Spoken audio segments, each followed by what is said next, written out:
ఏదైనా స్వీట్గా తినాలనిపించినప్పుడు ఇంట్లో చాలా కొబ్బరి ఉన్నప్పుడు ఈ స్వీట్ని అయితే ట్రై చేయండి. ఇది మా నానమ్మ రెసిపీ అనమాట. చాలా ఎమ్మీగా ఉంటుంది అండ్ స్టవ్తో అస్సలు పని లేదనమాట. ఈ రెసిపీ చేసుకునేదానికి 5 minutesలో చేసుకోవచ్చు.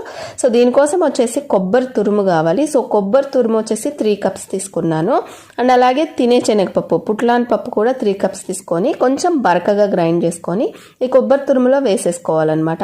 దీన్ని యూజువల్గా అయితే చక్కెరతోనే చేసుకుంటాం. నేనేం చేస్తున్నానంటే 1 కప్పు బెల్లంని యూస్ చేస్తున్నాను, 1 కప్పు చక్కెర యూస్ చేస్తున్నాను అనమాట. కొంచెం హెల్దీగా ఉంటుందని.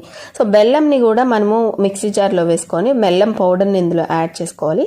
అలాగే 1 కప్పు చక్కెరని కూడా యాడ్ చేసుకోవాలి. తర్వాత యాలకుల పొడి వేసుకొని ఇక దీన్ని లడ్డు చేయాలి కదా.